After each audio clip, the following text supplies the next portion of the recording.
The Daysome compound. Helene and Emile.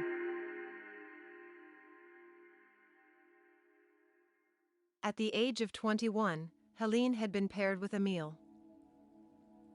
Both were solid members of the Daysome.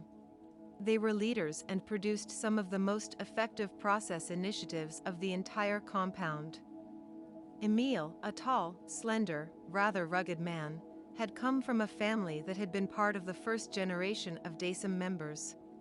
All of those from the first generation had this same look: long slender fingers, long faces, and a longer than average second toe.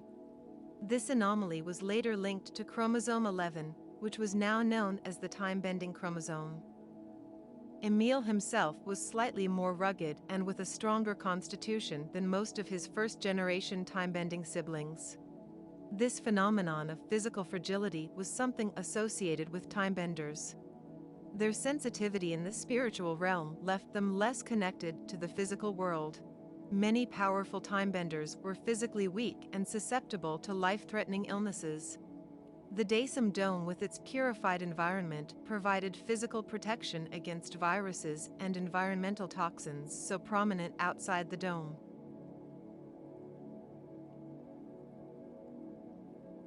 Births in the Daysome were unusual.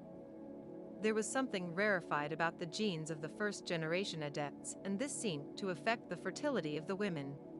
In the first 2 decades after its formation, the Daysome Society tried genetic pairings of the most successful time-benders, but were unable to succeed. It was realized that it would be necessary to find members of the central city to keep the population stable. This process of recruiting new members was done through monitoring each individual in the central city and looking for those with unusual talent. Helene, Emile's birthing partner, had been hand-selected from just outside of the central city after being targeted in her primary year studies. She showed unusual sensitivities and precognitive abilities. The school AI system tested all children for each of the higher cognitive capacities. Helene scored in the top 0.1% of all members of the central city. She was recruited at the age of 10, where she continued her training and rose to prominence in the Daysome. She was paired with Emile at the first birthing age of 21. She gave birth to a daughter with exceptional cognitive capacities. Her second birth 7 years later had produced a son. He also showed advanced abilities. Now she was in line for a third birth. Helene and Emile's first 2 offspring, Marguerite and David, had excelled in everything. The children had advanced so quickly that they both were in line for positions in the central city operations. The exceptional abilities of their 2 firstborn children, and the genetic profiling of Helene and Emile, made the couple a prime target for a third birth.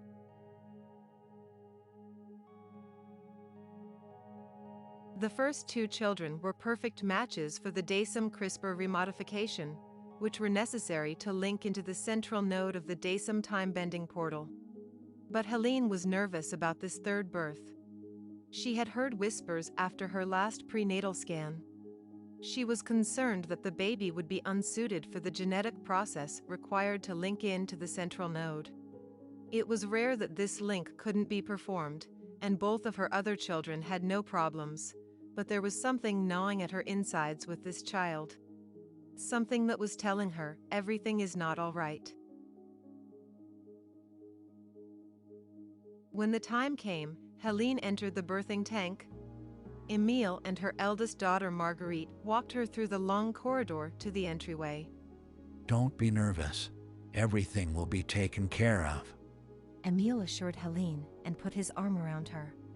But what about the findings from the screening? What if it is true that our child is non-compatible? Helene's voice shook nervously. She held onto Emile's arm for support.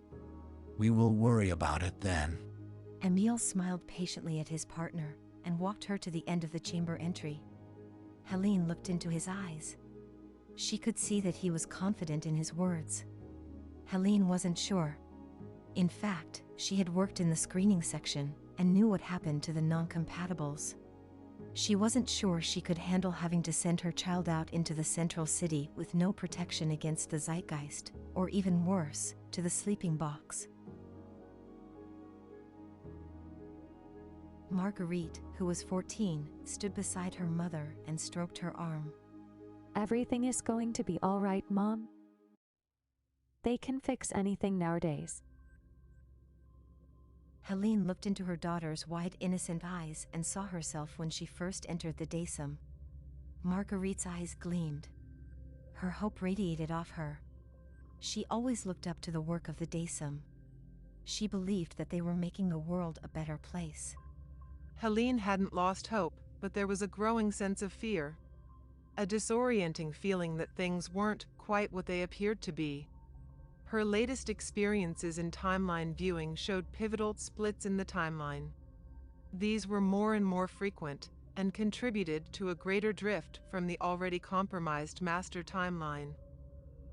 For Helene, all timeline viewing involved asking the right question and entering into the time fabric.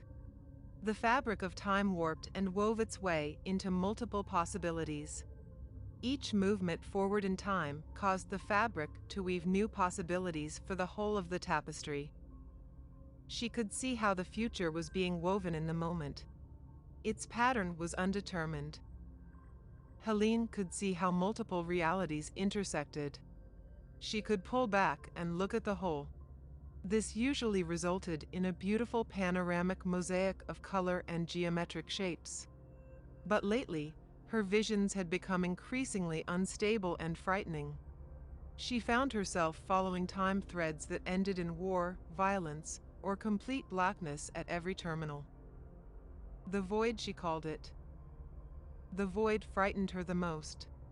When she entered it, there was the feeling of liquid evil. A penetrating darkness that seemed to enter deep into the physical body and to grab hold of the mind. There had been several experiences in the void where time stood still, and she had difficulty finding her way out. When she would finally come back to herself, no time would have elapsed, but the idea of being trapped in the void terrified her. Helene had viewed the timeline for her unborn child. She carefully viewed all possibilities. The visions were wild and unexplainable. She could barely grasp a single thread before it changed. And then there were the dreams. They were always the same. In the dream, she envisioned the timeline thread of her third child. She would ask a simple question, who will this child become, and then enter into the fabric of his future life. She watched the pattern of the weave change. A rapidly changing fabric of geometrical forms. She held tightly to the thread and felt its weight change. Suddenly, it became a heavy rope and the fabric of life changed to all black. There was no more loom, there was no more blanket, there was nothing but dark liquid black space. This had scared her, and she had vowed to tell no one. Now she entered the delivery room and prayed silently in her heart that all would be all right.